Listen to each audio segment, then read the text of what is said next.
Eh, Buenas tardes a todos. Mi nombre es Manuel Rodríguez. Para los que no me conocen, saludo a varias caras conocidas en el Instituto Mora y gracias por la invitación a la Conferencia del Caribe Visiones Históricas de la Región. Eh, es un placer de nuevo compartir con ustedes y lo que quiero compartir con ustedes hoy es quizás ya la fase final de un proyecto que he discutido con secciones con ustedes en los últimos años y en otros foros en lo relevante a la investigación de un libro que estoy conduciendo, que se titula Imaginar el enemigo, comunismo, radiación y el fin del mundo durante la Guerra Fría en Puerto Rico. Y básicamente lo que yo quisiera compartir con ustedes es, durante el día de hoy, algunos avances de lo que sería la culminación de esta investigación, que es el texto que estoy trabajando en estos momentos. Entonces, previo a la discusión de algunas de las áreas que he estado trabajando para efectos de esta narración, pues quisiera proveer unos contextos como punto de partida. El próximo slide, por favor. Eh, este texto se enmarca en la tradición historiográfica más reciente sobre la Guerra Fría en el Caribe y en la América Latina, donde se le da mayor peso a la mirada cultural eh, para poder representar y acercarnos a, a este evento, ¿no? En el caso de la Guerra Fría en Puerto Rico, se ha trabajado eh, tradicionalmente desde una mirada política o economicista. No es hasta recientemente en el libro Tiempos Binarios eh, cuya, ¿no? Su, que, co- que está en lo trabajo junto a Silvia Álvarez Corbelo, diferentes acercamientos a la Guerra Fría en Puerto Rico y el Caribe desde esa perspectiva cultural eh, que mencioné anteriormente. Y dentro de esa mirada es que yo inserto los estudios del asunto nuclear en el contexto del Caribe y Puerto Rico y la relación de Puerto Rico con los Estados Unidos. Eh, alguna de las Puerto Rico, para darle un contexto más amplio, buena parte de esta reflexión se relaciona en torno a cómo los programas de prevención y de protección a la población eh, de Estados Unidos se extiende, en contra de un posible ataque nuclear, se extienden a Puerto Rico a través de de los diversos programas de la defensa civil. Esos programas son extendidos a la isla a partir de la década del 50 al 1970, que es el área donde que a mí me interesa incursionar. Eh, y claro, son programas diseñados para proteger a la población de los Estados Unidos en contra de un posible ataque nuclear, pero una vez que se extienden a los espacios caribeños, pues como ustedes bien saben, en el Caribe ocurren cosas extrañas que son de poca previsión y ese tipo de cosas y eventos y circunstancias son las que yo sigo en este estudio. Eh, en un contexto más amplio, eh, eh, las, tratando de, ¿no? de apuntar un poco con los eventos que están sucediendo en la época, los programas de la defensa civil en Estados Unidos comienzan a ser implementados a partir del 58, luego de la Segunda Guerra Mundial, y establecido y apuntalado en las administraciones de Truman y de Eisenhower. Eh, Luego, en la década del 60, a partir de la crisis de los misiles, se reconfiguran estos programas y los mismos son implementados en Puerto Rico nuevamente, pero desde otra mirada, una mirada que va más dirigida no a proteger las infraestructuras que pudieran ser afectadas por un ataque nuclear, sino dirigida a proteger la población. Siempre hay una contingencia en los programas de la defensa civil en Estados Unidos en términos qué es lo que se tiene que proteger, la población o la infraestructura del país o una combinación de ambas. Este debate todavía se extiende en Puerto Rico durante la década del 60. Claro,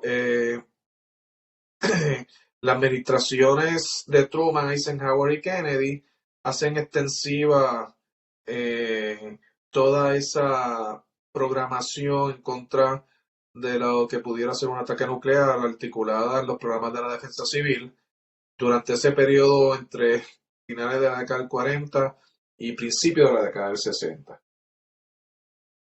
Próxima imagen. Entonces, claro, en el contexto que yo quisiera trabajar este libro, en un título preliminar, La utopía de la falsa seguridad, la defensa civil y la mitigación del desastre en Puerto Rico. ¿Por qué la utopía de la falsa seguridad? Pues esto responde a una concepción muy sencilla, ¿no? Y es que no hay manera de escapar de una destrucción total y absoluta en un ataque nuclear. No hay manera de protección. Hay unos miedos y unas aprensiones que se generan a partir de esa inseguridad. Pero claro, ¿cómo presentarle al público una imagen de que sí nos podemos proteger de una destrucción total y absoluta representada por un ataque nuclear? El miedo es tal, y haciendo un paréntesis aquí, que aún en el contexto contemporáneo, escuchar digamos, a Putin, a Vladimir Putin, traer la posibilidad de utilizar armas nucleares en Ucrania, resalta, ¿no? Todos esos temores que todos creíamos que estaban dormidos una vez que cae el muro de Berlín. De manera que el concepto de una guerra nuclear y sus consecuencias todavía son relevantes al día de hoy. Y si usted toma en consideración que ya han pasado varios años, varias décadas de la terminación de la Guerra Fría, ustedes se van a dar cuenta que esos temores han calado profundamente en el imaginario popular de generaciones que ni tan siquiera vivieron los años más álgidos de la Guerra Fría. De manera que buena parte de mi esfuerzo investigativo están dirigidos a articular esa idea, ¿no? De cómo el Estado, la gobernanza, los funcionarios crean una imagen de que sí existe una posibilidad de salvarnos.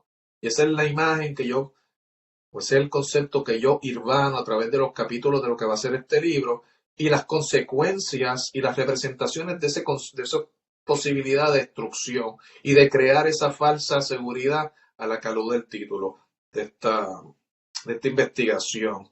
Entonces, dentro de ese contexto, hay uno de los aspectos que más me llama la atención, que es la importancia y consecuencia de crear una imagen del enemigo, claro, como un apuntalamiento fundamental desde donde tú crear esa falsa seguridad. Las metodologías que utilizo son varias, ¿no? Van desde entrevistas a funcionarios hasta creación de imágenes, programas de instrucción pública para protegerse en contra de las radiaciones y cómo últimamente, y este es un punto que está ligado a ese esfuerzo de crear esa utopía de la seguridad, hay que tomar en consideración que el Estado Libre Asociado de Puerto Rico se establece en 1952, en plena Guerra Fría. Por lo tanto, ese nuevo vínculo colonial entre los Estados Unidos y Puerto Rico, a partir de una especie de ficción de gobierno autónomo dentro del espacio geográfico de Puerto Rico, se aprovecha de los programas de la defensa civil y de ese afán de proteger a la población para poder solidificar sus lazos políticos y de lealtades ciudadanas dentro del contexto de ese nuevo Estado Libre Asociado que se está gestionando, se está gestando en esa década de los 50 y de los 60. Es importante destacar que la defensa civil se convierte en una oportunidad para solidificar esas situaciones o esa relación entre los Estados Unidos y Puerto Rico en el contexto de dónde deben estar localizadas las lealtades de la isla en las luchas binarias entre comunismo y capitalismo. De manera que todo el discurso de la ciencia, de la ciencia y del progreso atómico, ¿no? Porque están mutuamente ligadas, están dentro del contexto o se consideran parte de toda esa discursiva que se genera dentro de las organizaciones de la defensa civil bajo la dirección o cooperación con las autoridades del gobierno del Estado Libre Asociado. Entonces, algunas de las áreas de interés que yo trabajo dentro de esta hipótesis o de esta propuesta de investigación es la construcción de un discurso público, la imagen del enemigo, el simulacro y la defensa civil, la ciudad en tiempos atómicos y las negociaciones cotidianas de miedos nucleares. El próxima imagen. Okay. Voy a mostrar brevemente algunas imágenes del discurso público que se genera a partir de la implementación de los programas de la defensa civil y también de cómo estos funcionarios manejan la posibilidad de la destrucción atómica, ¿no?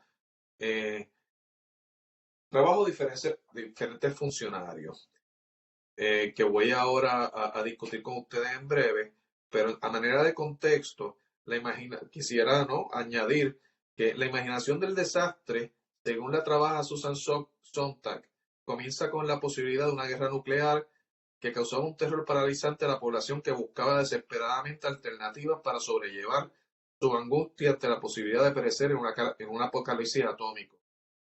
Entre estas alternativas, Sontag destaca cómo la ciencia ficción y la creación de personajes como el científico, que en el último minuto encontraba la solución precisa y exacta para salvar el mundo ante la inevitabilidad de una muerte horrorosa, sirven de placebo a una población que busca solaz y esperanza ante el perenne espectro de los funcionarios de aquel joven ante el Armagedón nuclear. Punto. Al igual que la ciencia ficción recurrió al científico héroe, los funcionarios de aquel joven Estado Libre Asociado de Puerto Rico recurrieron a la coordinación de un sistema de defensa civil capaz de proteger a la población de los estragos de una guerra atómica. Es así como funcionarios gubernamentales como César Cordero, Rafael Montilla, Luis Muñoz Marín se dieron a la tarea de imaginar este desastre a la vez que ofrecían las herramientas y la pericia para poder sobrevivir a él. Imaginar este desastre potencial reforzó el compromiso político del recién formado Estado Libre Asociado de Puerto Rico y colocarlo al mismo nivel de cualquier otro Estado de la Unión en su lucha contra la amenaza nuclear, la amenaza del comunismo internacional y la amenaza de una guerra nuclear. Entonces, aquí, por ejemplo, en esta serie de funcionarios, estos son diferentes citas, ¿no? Por ejemplo, Muñoz Marín, ¿quién es nuestro enemigo? Es la tremenda, increíble potencia destructiva de la energía nuclear, esa fuerza más brillante que un millar de soles. El mundo vive aterrado ante la posibilidad de que reaparezca ese apocalipsis fabricado por el hombre. O sea, esto es Muñoz Marín en las conferencias Godkin del 1959, ante una audiencia en la Universidad de Harvard explicando, ¿no?, su concepción particular de lo que es el peligro de la aniquilación nuclear. Próxima imagen, por favor. La construcción de un discurso público. Ya vemos a Muñoz Marín bajo la administración Kennedy. En esta era atómica encaramos un nuevo elemento destructor que amenaza a la humanidad y que de no tomarse las providencias necesarias podría causar estragos a la presente civilización. Es interesante la imagen que él propone aquí de Puerto Rico dentro de este contexto catastrófico. Es posible que Puerto Rico, por su acendrado arraigo a la libertad, la justicia y el derecho, y por su identificación con el sistema de vida democrático, así como por su determinación de conservarlo y defenderlo, pueda ser blanco de un ataque nuclear. Se asume entonces que Puerto Rico está en la mira de los soviéticos y que es indispensable establecer una serie de defensas acorde con los principios de Estados Unidos para proteger su población contra un ataque nuclear. De manera que el Estado Libre Asociado se une a los esfuerzos de la administración de Kennedy para poder combatir esa posibilidad, de manera de estrechar, ¿no?, todos esos vínculos de democracia y solidaridad entre ambos países en el contexto, ¿no?, de la amenaza comunista y nuclear de la América que se puede proyectar hacia la América Latina y el Caribe en la década del 60 del pasado siglo. Entonces, otros funcionarios se unen, ¿no?, a esta construcción de ese discurso público apocalíptico. Próxima imagen. César Cordero, general de la Guardia Nacional en Puerto Rico, ¿no?, exhortando, ¿no?, la importancia de los refugios, ¿no?, la defensa civil eh, eh, eh, como, ¿no?, como ese muro de contención, ¿no?, y esa mirada particular que tienen estos funcionarios sobre el asunto internacional. Él plantea, ¿no?, su reacción a la reunión entre Kennedy y Khrushchev. Si Rusia continúa con su objetivo de conquistar el mundo, continuará la Guerra Fría. Señaló que si hay una guerra total, no estaremos en la isla con la misma tranquilidad que en la Segunda Guerra Mundial y Corea, agregando que seremos bombardeados por el enemigo. O sea, hay una construcción de la inevitabilidad de Puerto Rico como un blanco legítimo dentro de los esquemas, dentro de los designios de la Guerra Fría y el juego, ¿no?, de poder entre los Estados Unidos y la Unión Soviética. Próxima imagen, por favor. Realmente, director de la Defensa Civil en 1962, haciendo como una especie de resumen más práctico, ¿no?, y más puntilloso de lo que sería, ¿no?, una guerra, los efectos de una guerra nuclear en Puerto Rico. Una bomba atómica lanzada sobre Puerto Rico en un día claro y despejado podría destruir toda la isla, y también aseguro que si se lanzara una bomba sobre Cuba, el Cabo Kennedy o Panamá, la isla no escaparía de los efectos de la radiación debido a la dirección de los vientos. De manera que todos estos funcionarios están en la misma línea de crear una discursiva pública, eh, construyendo una imagen de Puerto Rico como una tarjeta, un objetivo inevitable dentro del gran esquema defensivo de la Guerra Fría. Entonces, próxima imagen. Otro de los, ok, documento del exterminio es básicamente una reflexión en torno a los intelectuales sobre el impacto de una posible guerra nuclear en Puerto Rico y sus nefastos efectos, ¿no? O sea, no solamente el discurso público, sino el discurso intelectual está más o menos en el mismo registro, ¿no? De considerar a Puerto Rico un blanco legítimo dentro de los designios de la Guerra Fría y por lo tanto aporta a la discursiva de un discurso público en el cual Puerto Rico últimamente está bajo el asedio de un apocalipsis nuclear. Próxima imagen. Entonces, otro de los aspectos que quisiera trabajar en lo que va a ser este libro es relacionado a lo que es la imagen del enemigo, ¿no? La representación del enemigo soviético, del comunismo y de la radiación. Como plantea el sociólogo alemán Ulrich Beck, la importancia de gestionar la imagen del enemigo para unir voluntades y presentar una causa común para hacer frente a amenazas externas en contra del Estado es fundamental. Siguiendo este argumento, durante la década del 60 se generan una serie de imágenes a través de los medios publicitarios, privados y públicos, que contribuyeron significativamente a la construcción de un enemigo comunista para legitimar la presencia de los programas de la defensa civil en Puerto Rico. La prensa local y los boletines de la defensa civil dirigieron sus esfuerzos a representar a la Unión Soviética y sus líderes como un enemigo de dudosa fibra moral, siempre al acecho y listo para iniciar una guerra a la mejor provocación. Otras representaciones del enemigo presentaban la radiación como ese enemigo silente, letal, imperceptible, que habría una nueva amenaza dirigida a la degradación de los cuerpos. La urgencia de representar los peligros de la radiación se puede constatar a lo largo de la década del 60 y revelan el esfuerzo por aumentar la conciencia pública sobre las consecuencias perniciosas de la radiactividad a través de una pedagogía del desastre, destinada a describir el papel de la ciencia para contraponer su efecto en el cuerpo humano. Esta representación fue instrumental y extremadamente efectiva para establecer una caracterización de la lluvia radiactiva y su toxicidad como un enemigo silencioso tan peligroso como el comunismo mismo. De manera que la Guerra Fría trae esta particularidad, ¿no? No solamente el enemigo comunista presentado por las figuras que los representan, sino el enemigo silente, tóxico, imperceptible de la radiación y cómo vamos a enfrentarla, ¿no? Y ese es básicamente lo que constituye uno de los objetivos principales de la defensa civil. Próxima imagen.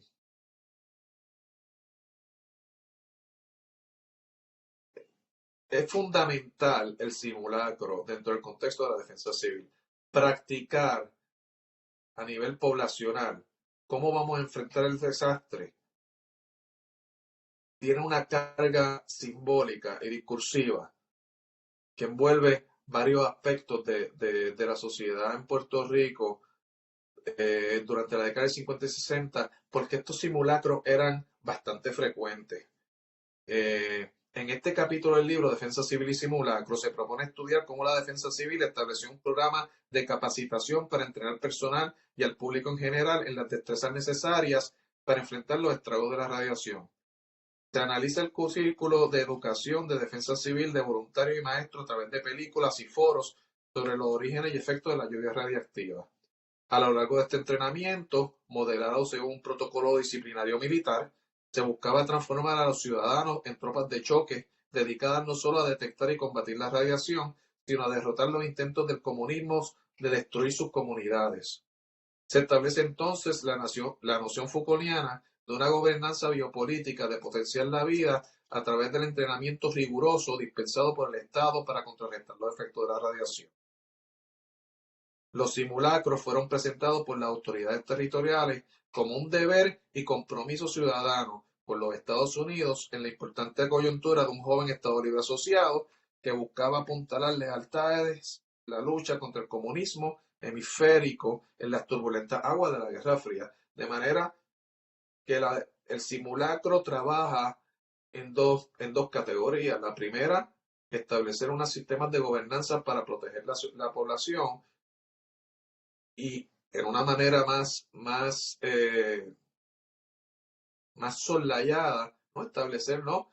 El simulacro en contra de la radiación como un deber ciudadano donde se apuntaran nociones de ciudadanía.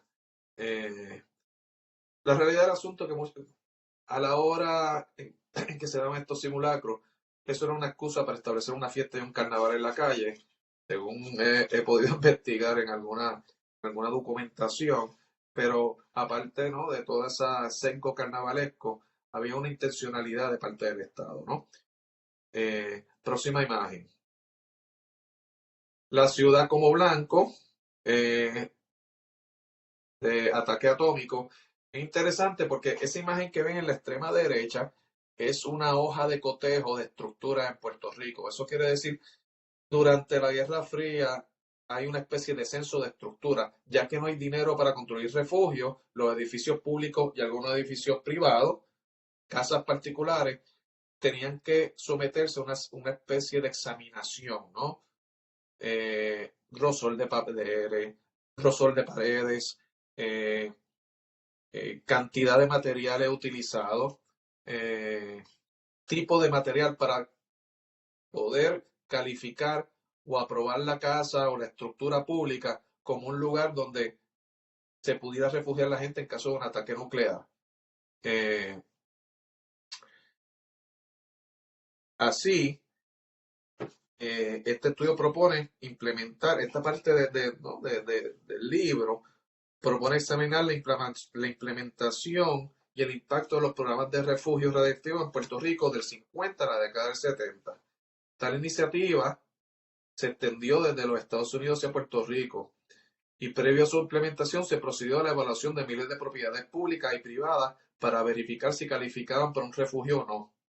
Este proceso implicó la identificación, catalogación y etiquetado de estructuras, las cuales fueron sometidas a una rigurosa lista de verificación que checaba sistemáticamente los materiales de construcción utilizados, el espesor de las paredes y su resistencia a la radiación en espacios citadinos y rurales. Pronto la ciudad y los pueblos de la isla se cubrieron con letreros amarillos, cuyo negro contenía 3 triángulos y las palabras Fallout Shelter. Ese es el símbolo que ven al calce de las imágenes, ¿no? Yo recuerdo de niño que la ciudad estaba cubierta de estos símbolos. Eh, no tenía la menor idea de lo que eran hasta años después, ¿no? La introducción del refugio, eh, en contra de la lluvia radiactiva, sugiere la militarización silenciosa de la ciudad. O sea, ya el espacio militar no se dedica el paisaje militar, se dedica a la base militar donde que alberga a los soldados y a los equipos inherentes a la responsabilidad de los soldados, sino que la ciudad se convierte en una especie de búnker militar, una especie de militarización silenciosa del espacio individual y público, que nos recuerda el trágico vínculo entre la ciudad y la guerra, invitándonos a reflexionar sobre la concepción de la ciudad como un proyecto diseñado para evitar la catástrofe. Esta relación contribuyó, como plantea el geógrafo Matthew Parrish, al surgimiento de una geografía de riesgo que no solo estaba interesada en proteger a la ciudad y a sus habitantes de los presagios nucleares, sino que también buscaba garantizar un escenario de normalidad y continuidad, una esperanza de supervivencia y un sentido de futuro que ayudaría a calmar los pensamientos sombríos convocados por las imágenes siniestras de un mundo posapocalíptico. Finalmente, próxima imagen, por favor. Eh, uno de los aspectos que yo pienso tocar en este estudio es cómo la población recibió esta posibilidad de aniquilación nuclear.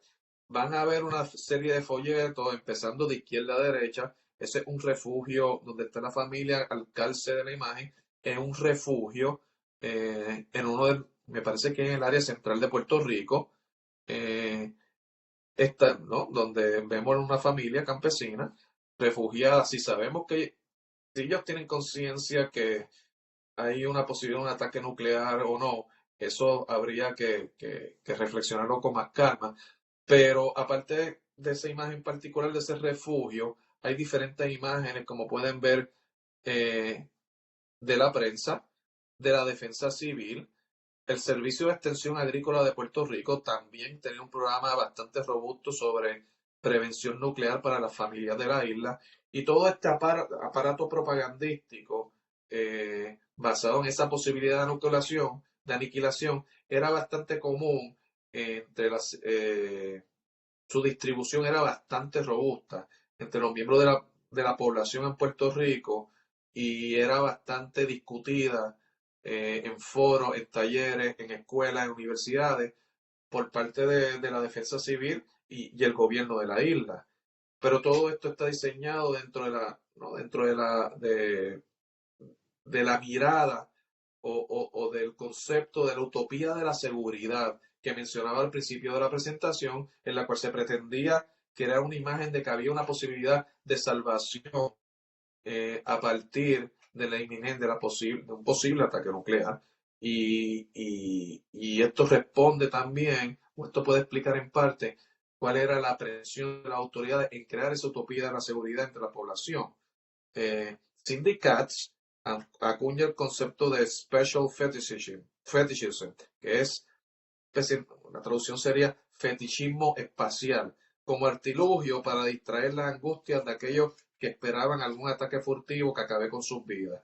Durante la Guerra Fría, la defensa civil en Puerto Rico siguió similares coordenadas, creando a partir de sus programas e iniciativas una suerte de fetichismo espacial como asidero de seguridad contra las toxicidades de la lluvia radiactiva.